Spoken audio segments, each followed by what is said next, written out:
नमस्कार, खबरों के इस बुलेटिन च तुहाडा स्वागत। मैं हाँ परमिंदर कौर। पहला पेश ने चोण दीआं खबरां। प्रधानमंत्री नरेंद्र मोदी वालों चेन्नई विखे अन्ना यूनीवर्सिटी के कन्वोकेशन समागम नूं संबोधन। विद्यार्थियों नूं भारत का ग्रोथ इंजन अते भविख दे नेता दस्सिया। गुजरात के गिफ्ट सिटी च भारत के पहले अंतरराष्ट्रीय बुलियन एक्सचेंज की शुरुआत करनगे।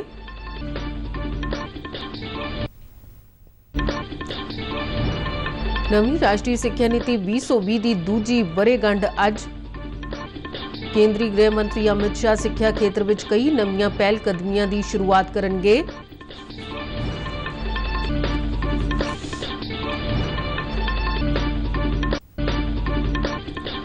देशव्यापी कोविड रोकू टीकाकरण मुहिम ने 203 करोड़ 60 लाख टीका खुराकां देण दा अंकड़ा पार किया।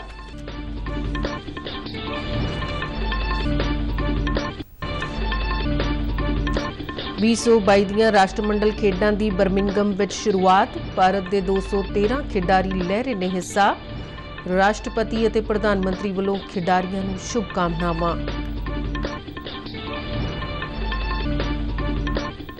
ते हुण खबरां विस्तार नाल। प्रधानमंत्री नरेंद्र मोदी ने कहा कि नवीं राष्ट्रीय सिक्ख्या नीति नौजवानों को अपनी पद्धर ते फैसले लैण का मौका उपलब्ध कराउंदी है। तमिलनाडु चेन्नई च अन्ना यूनीवर्सिटी के 42वें कन्वोकेशन समागम नूं संबोधन करदे उन्होंने कहा कि तुसीं भविख दे लीडर हो अते पूरा विश्व भारत के नौजवानों नूं वधेरे उम्मीद नाल देख रहा है। उन्होंने कहा कि स्वामी विवेकानंद दा नौजवानों च पूरा भरोसा सी। उन्होंने कहा कि देश के महान विज्ञानी अते साबका राष्ट्रपति मरहूम डॉक्टर APJ अब्दुल कलाम भी इस यूनीवर्सिटी नाल जुड़े हुए सन। उन्होंने दे सिद्धांत नौजवानों का मार्गदर्शन करते रहणगे।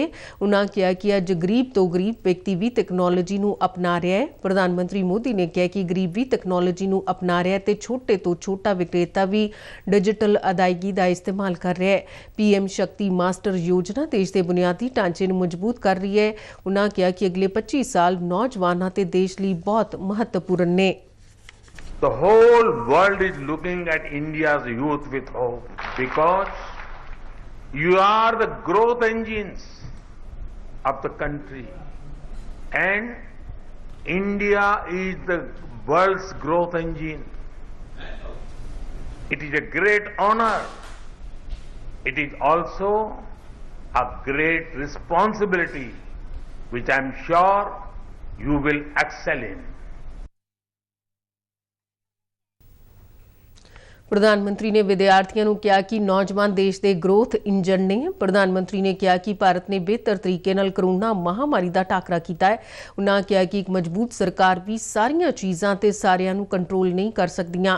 पिछले 6 वरियां दौरान नवाचार हुण जिंदगी जीउण का ढंग तरीका बनता जा रहा है। प्रधानमंत्री ने 69 सोन तमगा जेतुआं नूं सोन तमगे ते सर्टिफिकेट भी प्रदान किए। Every sector in India is bursting with new life. Whether it is industry, innovation, investment or international trade, India at the forefront. Our country recorded the highest ever export of goods and services. We expected food grain at a crucial time for the world.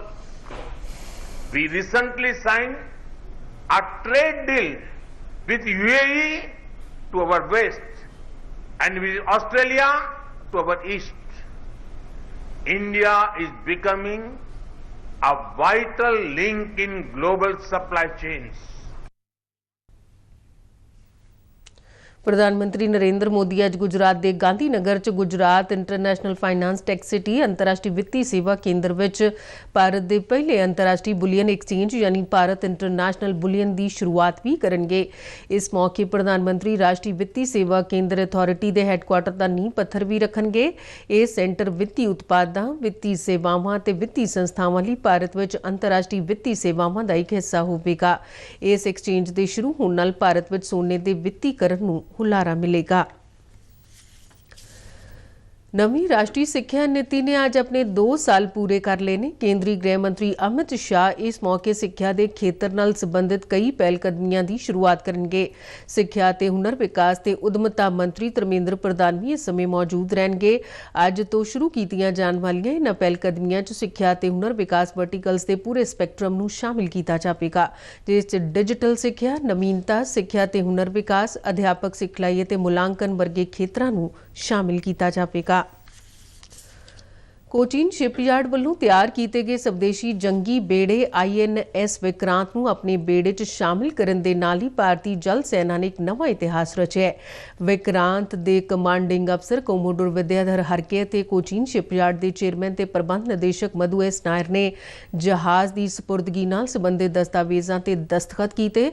इस जहाज़ की सपुर्दगी दे नाल भारत उन्हां देशां दे 94वें समूह च शामिल हो गया जिन्हां कोल एयरक्राफ्ट कैरियर नूं डिजाइन ते निर्माण करन दी विशेष समर्थ है। 262 मीटर लंबा यह एयरक्राफ्ट कैरियर देश विच बनाया जाने वाला हुण तक का सब तो बड़ा जंगी बेड़ा है। इस जहाज़ के निर्माण से कोई 20,000 करोड़ रुपए की लागत आई है ते यह जहाज़ उन्नत हल्के हैलीकॉप्टरां अते हल्के लड़ाकू जहाज़ां तो इलावा MiG-29 के लड़ाकू जहाज़ां, कामोग 31 अते MH-60R मल्टी रोल हैलीकॉप्टरां वाले जहाज़ां नूं चलाउण दे समर्थ है।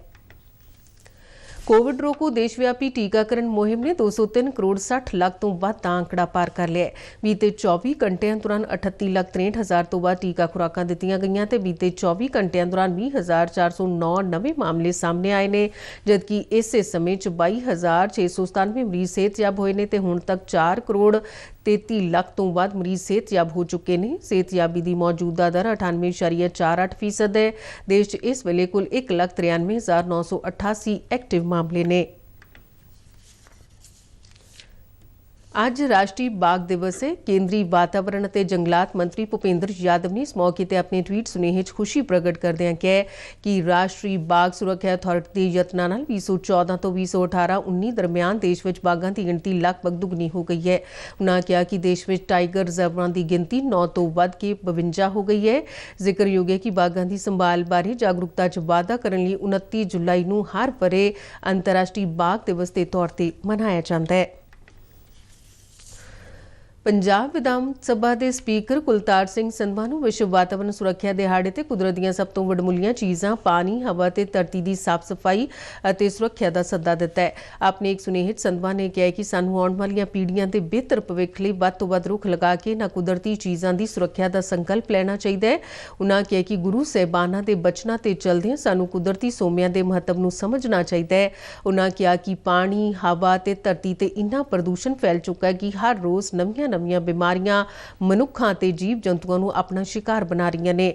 उन्होंने कहा कि लोगों के सहयोग तो बिना कुदरत की सुरक्षा नूं यकीनी नहीं बनाया जा सकता। चोन कमिशन ने कहा कि 17 साल तो वध उम्र के नौजवान वोटर लिस्ट च अपना नाम दर्ज कराने लिए हुण पहला ही अपलाई कर सकते हैं। नौजवानों को साल की 1 जनवरी को 18 साल की उम्र हासिल करने लई पहला जरूरी मानदंडां का इंतजार करने की लोड़ नहीं है। मुख चोन कमिश्नर राजीव कुमार और चोन कमिश्नर अनूप चंद्र पांडे ने सारे सूबे के मुख चोन अधिकारियों, चोन रजिस्ट्रेशन अधिकारियों और सहायक चोन रजिस्ट्रेशन अधिकारियों को इस संबंधी हदायतां जारी कीतियां ने। चोन कमिशन मुताबिक वोटर लिस्ट को हर तीजे महीने सोधिया जाएगा तो युग नौजवानों को उस साल की अगली तिमाही च रजिस्टर्ड किया जा सकेगा जिन्हें 18 साल पूरे कर ले होन। वोटर लिस्ट में रजिस्ट्रेशन होने मगरों उन्होंने एक फोटो पछाण पत्र जारी किया जाएगा। पंजाब के खेड मंत्री गुरमीत सिंह मीतहेर ने कहा कि खिडारियों के हुनर की पछाण, खेडां पक्की माहौल सिरजण और सेहत बारे जागरूकता वधाउण के मंतव नाल 29 अगस्त को पंजाब खेड मेला करवाया जाएगा। इस तहत अंडर 14 तो 60 साल वैटरन ग्रुप तक 30 खेड मुकाबले करवाए जाएंगे। ये मेला 3 महीने तक चलेगा। इस तहत ब्लाक तो सूबा पद्धर तक खेड मेले करवाए जाएंगे। इस खेड मेले दी तैयारियां बारे कल उन्होंने चंडीगढ़ खेड महकमे के अधिकारियों नाल एक मीटिंग की। खेड मंत्री ने दस्सिया कि 29 अगस्त को कौमी खेड दिवस मनाया जाता है। इस दिन खेड मेले की शुरुआत होगी। खेड मुकाबलियां के जेतुओं को 5 करोड़ रुपए के नगद इनाम और सर्टिफिकेट दिते जाएंगे। 2022 ਦੀਆਂ ਰਾਸ਼ਟਰਮੰਡਲ ਖੇਡਾਂ ਦੀ ਸ਼ੁਰੂਆਤ ਹੋ ਚੁੱਕੀ ਹੈ। ਬਰਮਿੰਗਮ ਦੇ ਅਲੈਗਜ਼ੈਂਡਰ ਸਟੇਡੀਅਮ 'ਚ ਇੱਕ ਰੰਗਾਰੰਗ ਸਮਾਗਮ ਦੌਰਾਨ ਇਹਨਾਂ ਦੀ ਸ਼ੁਰੂਆਤ ਹੋਈ। ਇਸ ਪ੍ਰੋਗਰਾਮ 'ਚ ਤਕਰੀਬਨ 1500 ਕਲਾਕਾਰਾਂ ਨੇ ਸੱਭਿਆਚਾਰਕ ਪ੍ਰੋਗਰਾਮ ਪੇਸ਼ ਕੀਤੇ। ਸਮਾਗਮ 'ਚ 72 ਦੇਸ਼ਾਂ ਦੇ ਐਥਲੀਟਾਂ ਨੇ ਹਿੱਸਾ ਲਿਆ। ਭਾਰਤ ਵੱਲੋਂ 213 ਖਿਡਾਰੀ ਇਹਨਾਂ ਖੇਡਾਂ 'ਚ ਹਿੱਸਾ ਲੈ ਰਹੇ ਨੇ। ਉਦਘਾਟਨ ਸਮਾਗਮ 'ਚ ਸਟਾਰ ਬੈਡਮਿੰਟਨ ਖਿਡਾਰਨ PV ਸਿੰਧੂ ਤੇ ਮਰਦਾਂ ਦੀ ਹਾਕੀ ਟੀਮ ਦੇ ਕਪਤਾਨ ਮਨਪ੍ਰੀਤ ਸਿੰਘ ਨੇ ਹੱਥ ਵਿੱਚ ਤਿਰੰਗਾ ਲੈ ਕੇ ਭਾਰਤ ਦੀ ਨੁਮਾਇੰਦਗੀ ਕੀਤੀ। ਭਾਰਤ 18ਵੀਂ ਵਾਰ ਰਾਸ਼ਟਰਮੰਡਲ ਖੇਡਾਂ 'ਚ ਹਿੱਸਾ ਲੈ ਰਿਹਾ ਹੈ। ਇਸ ਦੌਰਾਨ ਭਾਰਤੀ ਟੀਮ ਦੇ ਸਾਰੇ ਮੈਂਬਰਾਂ ਨੇ ਹੱਥ ਵਿੱਚ ਤਿਰੰਗਾ ਲੈ ਕੇ ਦੁਨੀਆ ਨੂੰ ਸੰਦੇਸ਼ ਦਿੱਤਾ ਕਿ ਉਹ ਮੁਕਾਬਲੇਬਾਜ਼ੀ ਲਈ ਪੂਰੀ ਤਰ੍ਹਾਂ ਤਿਆਰ ਨੇ। ਰਾਸ਼ਟਰਪਤੀ द्रौपदी मुर्मू ने इन्हां खेडां 'ਚ ਹਿੱਸਾ ਲੈਣ ਵਾਲੇ ਭਾਰਤੀ ਖਿਡਾਰੀਆਂ ਨੂੰ ਸ਼ੁਭਕਾਮਨਾਵਾਂ ਦਿੰਦਿਆਂ ਭਰੋਸਾ ਜਤਾਇਆ ਕਿ ਸਾਡੇ ਖਿਡਾਰੀ ਆਪਣੇ ਪ੍ਰਦਰਸ਼ਨ ਨਾਲ ਦੇਸ਼ ਨੂੰ ਮਾਣ ਦਿਵਾਉਣਗੇ। ਇਸੇ ਦੌਰਾਨ ਰਾਸ਼ਟਰਮੰਡਲ ਖੇਡਾਂ ਤੋਂ ਪਹਿਲਾਂ ਪ੍ਰਧਾਨ ਮੰਤਰੀ ਨਰਿੰਦਰ ਮੋਦੀ ਨੇ ਖੇਡਾਂ 'ਚ ਹਿੱਸਾ ਲੈਣ ਵਾਲੇ ਸਾਰੇ ਖਿਡਾਰੀਆਂ ਨੂੰ ਸ਼ੁਭਕਾਮਨਾਵਾਂ ਦਿੱਤੀਆਂ। ਉਨ੍ਹਾਂ ਕਿਹਾ ਕਿ ਅੱਜ ਦਾ ਦਿਨ ਖੇਡਾਂ ਪੱਖੋਂ ਬਹੁਤ ਮਹੱਤਵਪੂਰਨ ਹੈ। ਰਾਜਸਥਾਨ ਦੇ ਬਾੜਮੇਰ ਜ਼ਿਲ੍ਹੇ ਦੇ ਭਿਮਨਾ ਵਿੱਚ ਕੱਲ ਸ਼ਾਮ ਭਾਰਤੀ ਵਾਯੂ ਸੈਨਾ ਦਾ ਇੱਕ MiG-21 ਲੜਾਕੂ ਜਹਾਜ਼ ਹਾਦਸੇ ਦਾ ਸ਼ਿਕਾਰ ਹੋ ਗਿਆ। 2 ਸੀਟਾਂ ਵਾਲੇ ਇਸ ਜਹਾਜ਼ ਦੇ ਦੋਨੋਂ ਪਾਇਲਟਾਂ ਦੀ ਹਾਦਸੇ 'ਚ ਮੌਤ ਹੋ ਗਈ। ਰੱਖਿਆ ਮੰਤਰੀ ਰਾਜਨਾਥ ਸਿੰਘ ਨੇ ਪਾਇਲਟਾਂ ਦੀ ਮੌਤ ਤੇ ਦੁੱਖ ਪ੍ਰਗਟ ਕੀਤਾ ਤੇ ਘਟਨਾ ਦੀ ਜਾਂਚ ਦੇ ਹੁਕਮ ਦਿੱਤੇ। ਖਬਰਾਂ ਦੇ ਬੁਲੇਟਿਨ ਸਾਡੇ ਦਰਸ਼ਕ RNU-DDK ਜਲੰਧਰ ਦੇ YouTube ਚੈਨਲ, Facebook ਪੇਜ ਅਤੇ Twitter ਹੈਂਡਲ ਤੇ ਵੀ ਦੇਖ ਸਕਦੇ ਨੇ। ਤੇ ਇਸ ਦੇ ਨਾਲ ਹੀ ਖਬਰਾਂ ਦਾ ਬੁਲੇਟਿਨ ਖਤਮ ਹੋਇਆ। ਇਜਾਜ਼ਤ ਦਿਓ। ਨਮਸਕਾਰ।